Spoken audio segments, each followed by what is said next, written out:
तो इस वीडियो में हम क्या करने वाले हैं, जो आज यानी संडे को RWP SSC GD का मॉक टेस्ट आया था 26 जनवरी को, उसमें 20 क्वेश्चन मैथ के भी दिए थे, उसी का हम यहाँ पे सोल्यूशन करने वाले हैं ट्रिक के द्वारा। ठीक है, तो वीडियो को लास्ट में आप लोग बताइएगा कमेंट करके कैसी रही क्लास। ठीक है, तो चलिए शुरू करते हैं। पहला प्रश्न हमारा यहाँ पे, पहला प्रश्न है कि एक व्यक्ति ने प्रतिवर्ष 20% की दर से 96,000 का निवेश किया, जो एक वर्ष के लिए अर्धवार्षिक रूप से संयोजित होता है। परिपक्वता पर उसे मिलने वाली राशि का 80% ज्ञात करना है। ठीक है, कह रहा है कि एक व्यक्ति है जो कि 96,000 रुपये निवेश करता है, 96,000 रुपये निवेश करता है, और आर यानी दर का मान हमारा दे रखा है 20%। लेकिन एक चीज यहाँ पे दे रखा है अर्धवार्षिक, छमाही अर्धवार्षिक दे रखा है। अगर छमाही दे रखा है तो दर भी आधा हो जाएगा। अगर एक साल में बांटेंगे अर्धवार्षिक को तो 2 से भाग देंगे तो 6 महीने हो जाएगा, तो दर भी हमारा 2 से भाग दे देंगे तो यह आ जाएगा 10%। तो दर हमारा हो गया 10%। इस 10% को फ्रैक्शन में चेंज करेंगे तो आएगा 1/10, 1/10 आएगा। ठीक है, देखो यहाँ पे चक्रवृद्धि ब्याज हमारा हो रहा है, तो पहले साल 10 रुपए पे 1 का ब्याज 11, पहले साल 10 से 11 हो रहा है। पहले साल जो हमारा धन है वो 10 पे 1 का ब्याज होके 11 हो रहा है, 10 पे 1 का ब्याज मिल रहा है तो हो जा रहा है 11। फिर दूसरे साल क्या हो रहा है, 10 से 11 हो रहा है। एक साल में दो, 6 महीने के 2 हो जाएंगे तो 2 साल का निकालेंगे, तो पहले साल 10 से 11, दूसरे साल भी 10 से 11। इसका गुणा करेंगे तो ये आएगा 100, इसका गुणा करेंगे तो आएगा 121। ठीक है, अब इसी 100 का मान हमें प्रश्न में 96,000 दे रखा है, 96,000 दे रखा है, तो 100 का मान प्रश्न में 96,000 दे रखा है, 1 2 3 100 का मान है, और हमें 121 का मान निकालना है, 121 का मान निकालना है। ठीक है, पहले यहाँ से 121 का मान निकालेंगे, फिर इसका 80% निकालेंगे, तो यहीं से इसका 180% निकाल लो। मतलब क्या है कि जो प्रश्न जो राशि आएगी उसका 80%, तो 80% निकाल लो यहाँ से। बस इसे सॉल्व करने के बाद जो आएगा वही हमारा आंसर आएगा। 2 जीरो से 2 जीरो कट गया, 1 जीरो से 1 जीरो, 1 जीरो से 1 जीरो।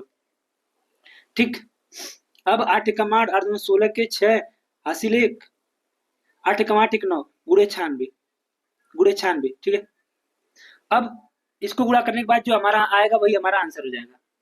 अब बात आती है कि जल्दी गुणा करना होगा तो कैसे करेंगे। इस 96 को हम ऐसे लिख सकते हैं 90 + 6, 90 + 6 तो हम जल्दी से गुणा कर लेंगे। इस 96 को ऐसे लिख सकते हो अगर गुणा करना हो तो 90 का गुणा इसमें करेंगे तो जीरो, तो जीरो आ जाएगा। 9 8 72 के 2 हासिल 7, 9 7 थे 9 6 54, 54 7 61 के 1 हासिल आ गया 6, 9 9 81, 81 7 88, 81 से 87। ठीक है, सॉरी 87। अब क्या करेंगे, इसमें 6 का गुणा करेंगे तो 8 6 48 के 8 हासिल 4, 6 6 36, 36 4 40 के 0 हासिल आ गया 2, सॉरी हासिल आ गया 4, फिर 6 9 54, 54 4 58,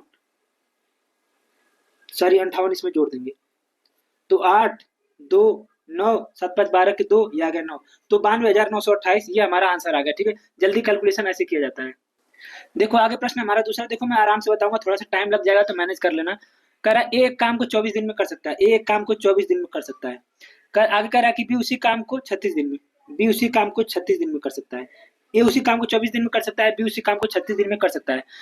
कह रहा है कि वे एक साथ काम करना शुरू करते हैं लेकिन एक केवल 4 दिन काम करता है। तो सबसे पहले हम एक ऐसा नंबर लेंगे जो इन दोनों से कट जाए, तो हम मान लेते हैं इनका एलसीएम 72। ठीक है, तो 72 इन दोनों से कट जाएगा, तो अगर एक दिन में सॉरी अगर टोटल काम है हमारा 72, अगर ये 24 दिन में करता है तो हर दिन करता होगा 3 काम, और 36 हर दिन करता होगा, ये बी हर दिन करता होगा 2 काम, सॉरी।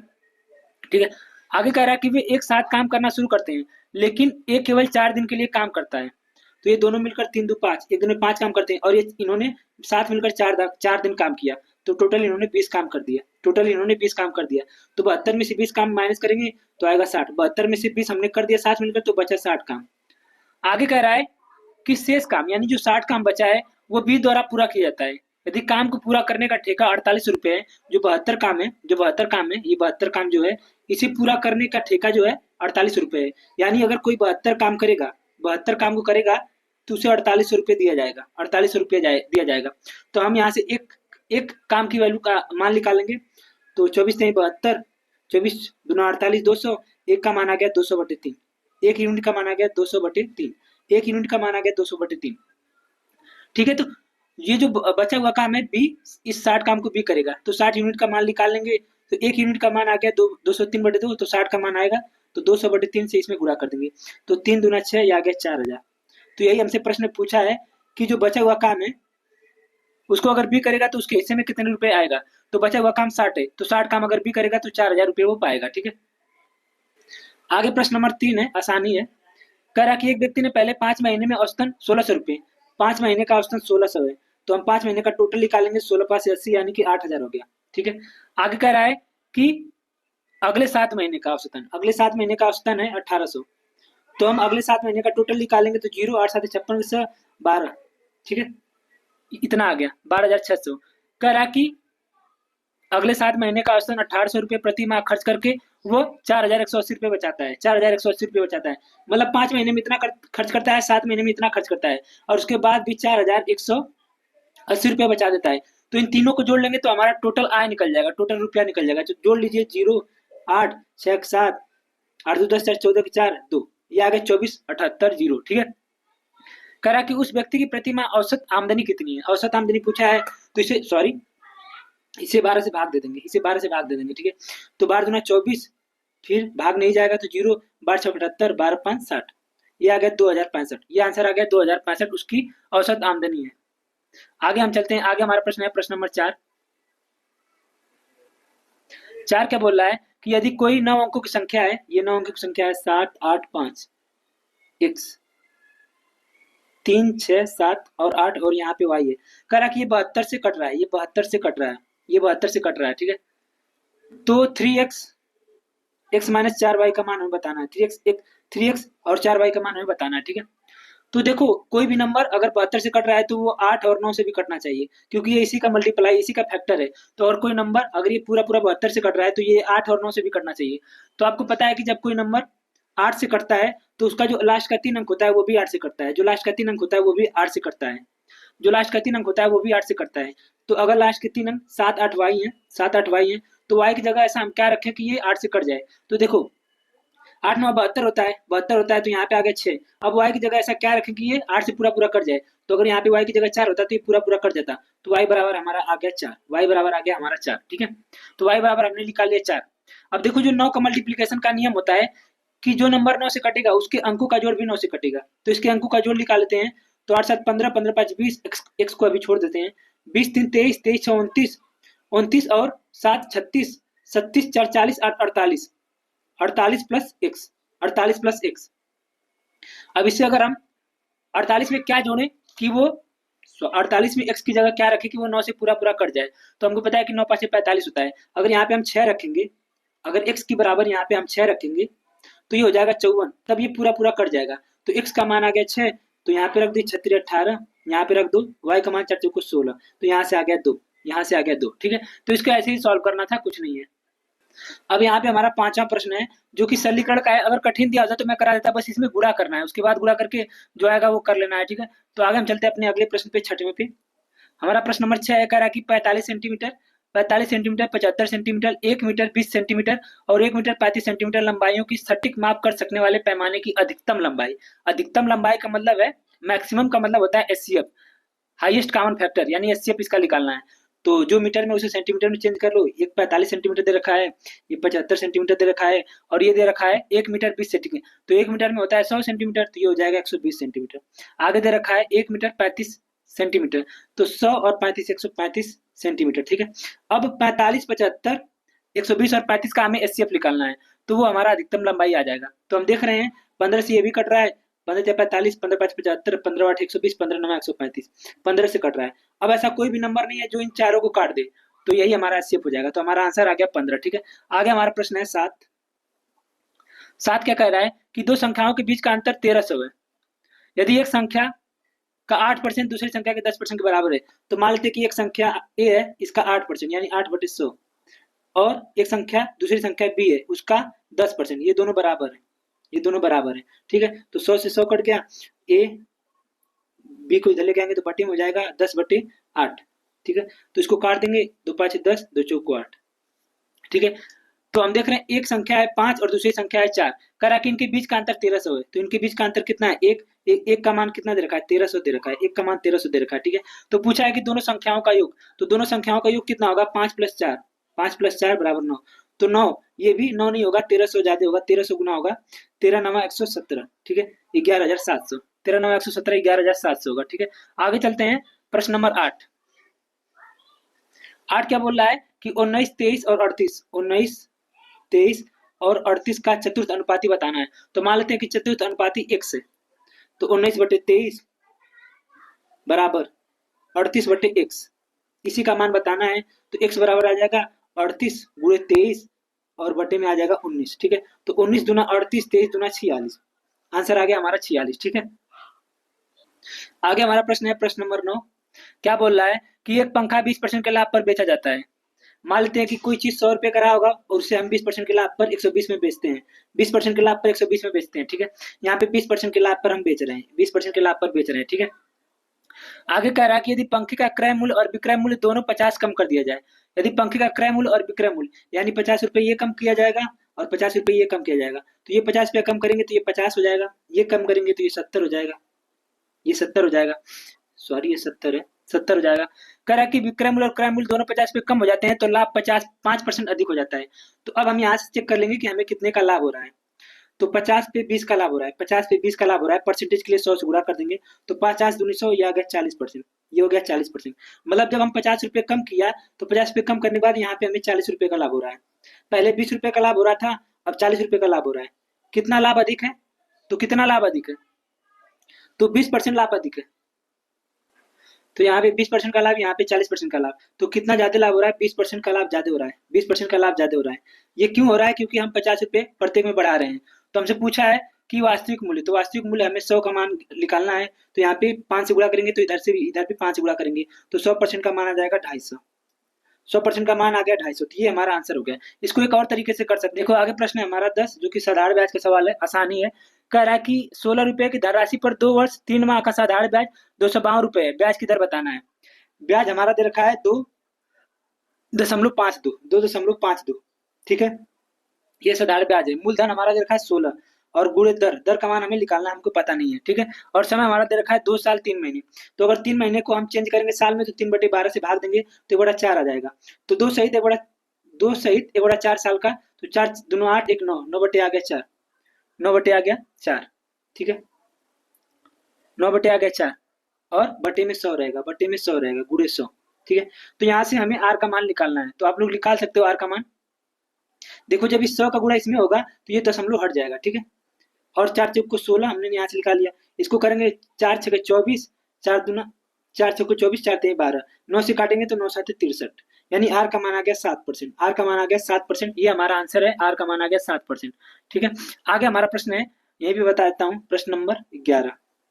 क्या बोल रहा है कि x की एक धनराशि को ABC में इस प्रकार वितरित किया जाता है। कोई धनराशि 100 रुपए, हमको पता नहीं कितना रुपए है, कह रहा है उसको A, B और C में इस प्रकार बांटा जाता है कि A और B के हिस्से का अनुपात 3:5, ए और बी के हिस्से का अनुपात 3:5, बी और सी के हिस्से का अनुपात 4:7, बी और सी के हिस्से का अनुपात 4:7। ठीक है, 4:7 है।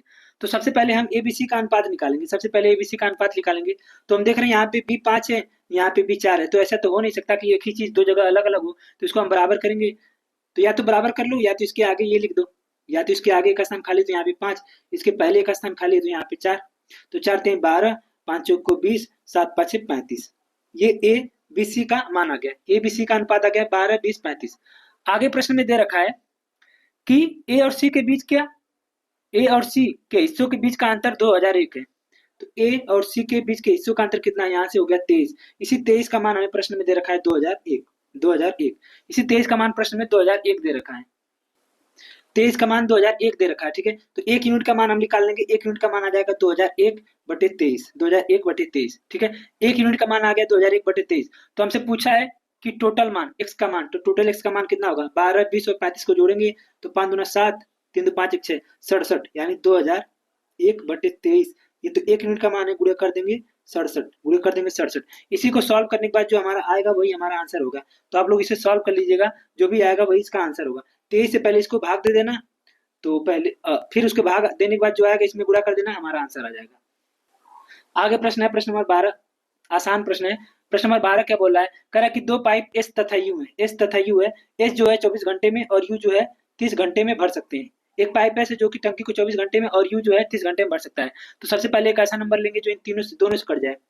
तो एलसीएम ले लेंगे तो 120। ठीक है, अगर ये 24 घंटे में भरता है तो हर घंटे 5 लीटर पानी भरता होगा। अगर 120 लीटर ये 30 घंटे में भरता है तो हर लीटर 4 लीटर पानी भरता होगा। ठीक है, अब ये हमारा आ गया। अब कह रहा है कि यदि दोनों पाइप एक साथ खोल दिया जाए तो पाइप यू को कितने समय बाद बंद कर दिया जाए। तो यू को बंद करना है ना, तो हम यहाँ पे यू पे काम नहीं करेंगे। कह रहा है कि यू को कितने समय बाद बंद कर दिया जाए ताकि टंकी 16 घंटे में भर जाए। टंकी 16 घंटे में भर जाए। तो देखो यू तो बंद हो रहा है ना, यू को बीच में हम बंद कर रहे हैं। तो 16 घंटे टोटल पानी चल रहा है, तो जो यस है वो टोटल 16 घंटे लगातार चलेगा। यस तो बंद नहीं हो रहा है, तो वो तो 16 घंटे लगातार चलता रहेगा। तो 16 पाँच 80, और वो 1 मिनट में 5 लीटर पानी भरता है, तो 16 घंटे में कितना भरेगा? 16 घंटे में 80 लीटर पानी भरेगा। अगर वो 1 घंटे में 5 लीटर पानी भरता है तो 16 घंटे में 80 लीटर पानी भरेगा। तो 120 में से 80 माइनस करेंगे तो बचेगा 40।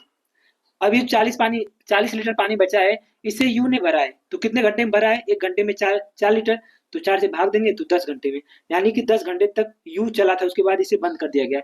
तो 10 घंटे के बाद यू को बंद कर दिया गया। ये हमारा आंसर है 10 घंटे। आगे आपका प्रश्न है 13। प्रश्न नंबर 13 क्या बोल रहा है? कह रहा है कि गांव की जनसंख्या में प्रथम वर्ष 10% की वृद्धि, प्रथम वर्ष 10% की वृद्धि और दूसरे वर्ष 12% की कमी, दूसरे वर्ष 12% की कमी। सबसे पहले इसको हम फ्रैक्शन में चेंज करेंगे तो ये 1/10 आएगा। इसको फ्रैक्शन में चेंज करेंगे तो 12/100, 4 3 12, 4 2 8 5। ये कमी हो रहा है, ये ध्यान रखना, ये कमी, ये वृद्धि। ठीक है। अब हम प्रश्न सॉल्व करते हैं। कह रहा है कि गांव की जनसंख्या में प्रथम वर्ष 10% की वृद्धि और दूसरे साल 12% की कमी हो रही है। दूसरे वर्ष के अंत में उस गांव की जनसंख्या 14,520 थी। तो पहले वर्ष के आरंभ में गांव की जनसंख्या। ठीक है।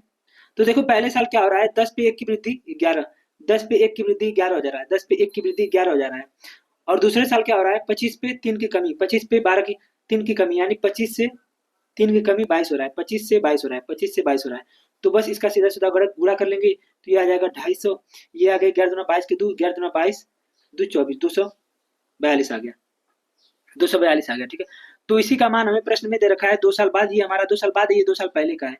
तो इसी का मान प्रश्न में दे रखा है 14,520, 14,520, 14,520, 14,520। ठीक है। तो ये इससे कितना गुना ज्यादा है? तो अगर आप ध्यान रखोगे तो ये देखो 6 दूना 12 के 2, 56, 6 चौक 24, 1 25, 6 दूना 12 तो 14, तो इससे 6 गुना ज्यादा है, इससे 6 गुना ज्यादा है। तो 2 साल पहले की जनसंख्या पूछा है तो 250 का मान भी 6 गुना ज्यादा, और 1500 होगा। 6 5 30 के 0, 6 दूना 12 15, ये होगा। ठीक है। ये 60 गुना ज्यादा है, तो ये भी 60 गुना ज्यादा, 15,000 होगा। ठीक है। तो ये हमारा आंसर है 15,000। देखो आगे हमारा प्रश्न नंबर 14 है। थोड़ा सा कैलकुलेशन है बस, इसमें कुछ है नहीं। कह रहा है कि एक टेलीविजन के अंकित मूल्य पर 12%, 18% और 24% की क्रमिक छूट के लिए एकल समतुल्य बताना है। मतलब 3 छूट दिया जा रहा है तो हमें एकल छूट बताना है। ये 24 है, हमें एकल छूट बताना है। ठीक है। तो सबसे पहले इन दोनों को लेके हम सॉल्व कर लेते हैं। आपको पता है कि x plus Y plus X Y बटे 100 ये फार्मूला होता है, इसी पर हम निकाल लेंगे। ठीक है। अगर माइनस छूट रहेगा तो माइनस कर लेंगे, और वृद्धि रहेगा तो यहाँ पे माइनस हो जाएगा। ठीक है। तो 12 और 18 जुड़ जाएगा, 12 और 18 जुड़ जाएगा तो ये आ जाएगा 30, माइनस 12 और 18 का गुणा करेंगे तो 12 18 36 के 6, 18 21 216 बटे में 100। ठीक है। ये आ गया 2.16। तो 30 में से 2.16 माइनस करेंगे तो यहाँ पे आएगा हमारा 4, यहाँ पे आएगा 9, यहाँ पे आ जाएगा हमारा 7, यहाँ पे आ जाएगा 2, 27.94% आ गया। तो हमने देखो इन दोनों पे तो निकाल लिया। अब हमारा एक ये बच गया और एक ये आ गया। अब हम 24 और 27 पे निकाल लेंगे। अब हम 24 और 27 पे निकाल लेंगे। ठीक है। तो 24 और 27 पे आप निकाल लो। तो सबसे पहले 24 और 27 को जोड़ेंगे तो 9 4, सबसे पहले यहाँ पे 8 आएगा यार, यहाँ पे 8 आएगा क्योंकि यहाँ पे एक माइनस किया था। तो इसको जोड़ेंगे तो 8 4, 4 7 4 11 के 1, 7 4 11 के 1, 2 2 4 1 5, 51.84, 51.84 माइनस 24 गुणे 27.84 बटे में 100। इसको गुणा करने के बाद जो आएगा उसे 100 से भाग देंगे। ठीक है। गुणा करने के बाद जो आएगा गुणा से भाग देंगे। फिर इसको सॉल्व करने के बाद, इसको सॉल्व करने के बाद जो आएगा इसमें से माइनस कर देंगे। तो माइनस करोगे आप तो ये 44 के आसपास आएगा। ठीक है। तो वही हमारा आंसर आ जाएगा। ठीक है। और 45.16 के आसपास आएगा तो वो हमारा आंसर हो जाएगा। प्रश्न है प्रश्न नंबर 15 यहाँ पे दे रखा है। देखो प्रश्न नंबर 15 क्या बोल रहा है? 15 क्या कह रहा है कि 28 सेंटीमीटर आधार व्यास वाले एक गोले के परिवृत्ति बेलन का आयतन ज्ञात कीजिए। ठीक है। जैसे एक गोला है। सबसे पहले मैं एक बेलन ही बना लेता हूँ।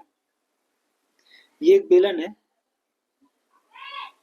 इसके अंदर एक गोला बना है, इसके अंदर एक गोला बना है जो इसकी सारे भुजाओं को टच कर रहा है। मान लो ये थोड़ा सा अच्छा नहीं बना है लेकिन ये गोला बना है। ठीक है। तो यहाँ से हम आर का मान निकालेंगे। हमारा जो व्यास दे रखा है वो 28 है, तो आर का मान आ जाएगा 14, क्योंकि त्रिज्या जो है वो व्यास की आधी होती है। अब ऊंचाई हमें निकालना है, इस बेलन की ऊंचाई निकालना है। तो देखो इसका जो ये जो पूरा है, ये जो गोला है, इसका जो पूरा व्यास है वही हमारा ऊंचाई हो जाएगा। तो ऊंचाई हमारा आ गया यहाँ से 28, ऊंचाई हमारा आ गया 28। तो हमसे बेलन का आयतन पूछा है, तो पाई आर स्क्वायर इंटू एच का मान पूछा है, तो 22/7। एच का मान आ गया 14 × 14, और आर का मान 14 × 14, एच का मान 28। ठीक है, अब इसको सॉल्व कर लेंगे तो 7 × 14। अब इसको सॉल्व करेंगे तो सॉल्व करने के बाद जो आएगा वही हमारा आंसर आएगा। ठीक है, तो सॉल्व कर लो। तो 22 × 44, 44 × 14 × 28। चौ चौक को 56 के 6 हासिल 5, चौ चौक को 56, 60 61 × 28 ठीक है। अब देखो 8 6 48, जो लास्ट यूनिट आएगा, जो पहला यूनिट आएगा वो 48 आएगा। और आप देखो केवल एक ऑप्शन में जिसमें 17 24 8 दे रखा है, केवल इसी में लास्ट में 8 है, तो ये हमारा आंसर हो जाएगा। ठीक है, इतना करके करके आप आगे बढ़ सकते हो, पूरा कैलकुलेशन करोगे नहीं तब भी हो जाएगा। ठीक है, बाकी कैलकुलेशन करोगे तो यही आंसर आएगा। आगे हमारा प्रश्न है 16। 16 क्या बोल रहा है कि एक रेलगाड़ी 320 मीटर लंबे एक प्लेटफॉर्म को पार करने में 30 सेकंड का लेती है। सबसे पहले बता दूं कि चाल बराबर होता है दूरी बटा समय। चाल बराबर दूरी बटा समय, ये पता होना चाहिए, एकदम दिमाग में होना चाहिए, लिखने की जरूरत नहीं है। कह रहा है कि एक रेलगाड़ी 320 मीटर लंबे प्लेटफॉर्म को 320 मीटर लंबे प्लेटफॉर्म को, तो रेलगाड़ी जब भी प्लेटफॉर्म को पार करेगी तो खुद की दूरी भी पार करेगी, यानी टी, मान लेते हैं टी की दूरी, ट्रेन की दूरी है टी प्लस 320 मीटर, रेलगाड़ी की प्लेटफॉर्म को पार करने में 30 सेकंड लेती है, तो यहाँ से ट्रेन की चाल आ जाएगी। आगे कह रहा है कि 230 मीटर लंबे प्लेटफॉर्म को, एक और प्लेटफॉर्म है जो जिसकी लंबाई 230 है, और ट्रेन जब इसको पार करेगी खुद की लंबाई और इसकी लंबाई को पार करने में 25 सेकंड लेती है, तो यहाँ से भी चाल आएगा। तो ट्रेन की चाल तो बराबर ही रहेगा दोनों जगह, तो इसको बराबर कर लेंगे। तो यहाँ से हमें ट्रेन की लंबाई पूछा है, यानी टी का मान पूछा है, तो ये हो जाएगा 25 टी, ये हो जाएगा 30 टी, यहाँ से आ गया 5 टी, यहाँ से आ गया 5 टी, 5 टी। ठीक है, अब क्या करेंगे, इसको गुणा करेंगे, 25 दूना 50, सॉरी 25 जीरो, 25 दूना 50 की 0, 25 से 75, ये आ गया 8, माइनस इसको इसमें गुणा करके इसमें से माइनस करेंगे तो 0 0, 3 3 के 9, 3 दूना 6।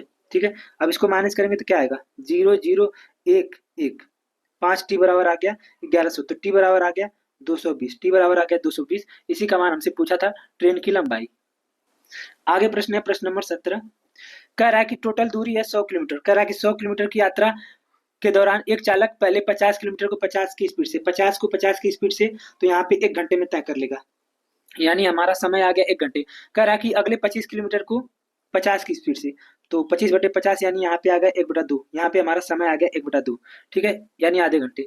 आगे कह रहा है कि अगले 25 किलोमीटर को 25 की स्पीड से, तो यहाँ से आ गया 1। ठीक है, तो यहाँ पे 1 घंटा, यहाँ पे 1 घंटा, ये ढाई आधा घंटा, तो टोटल उसे 2.5 घंटे लगे, टोटल उसे 2.5 घंटे लगे। ठीक है, तो टोटल 2.5 घंटे लगे। तो पूछा है औसत चाल। औसत चाल क्या होता है, एवरेज स्पीड क्या होता है, टोटल दूरी हमारा 100, टोटल समय 2.5, तो ये आ गया 40। 40 इसका आंसर हो गया। ठीक है, 40 इसका आंसर हो गया।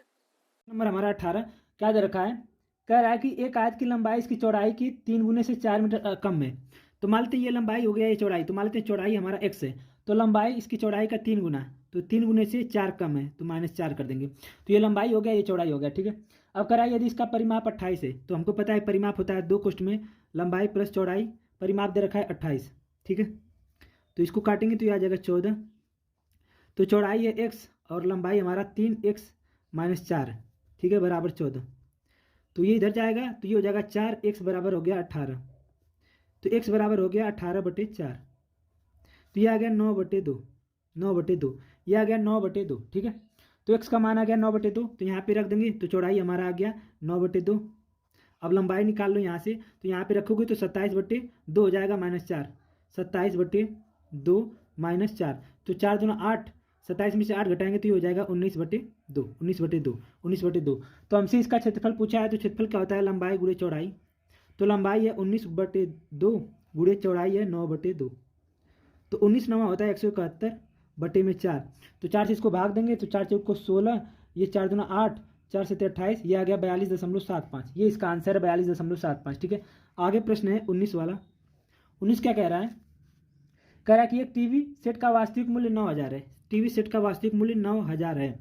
कह रहा है कि इसके मूल्य में 20% की छूट दी जाती है। 20% का छूट का मतलब 20% की छूट का मतलब कि केवल इसका 80% लिया जा रहा है, 20% छोड़ दिया जा रहा है, तो इसका 80% निकाल लो, तो 2 0 कट गया, 9 8 72, ये आ गया 7200, ये आ गया 7200। ठीक है, आगे कह रहा है कि और फिर इसे 10% बढ़ाया जाता है, तो 7200 का 10% बढ़ाएंगे तो 110 हो जाएगा, परसेंटेज में 100, तो जो जीरो कट गया, आ गया जीरो।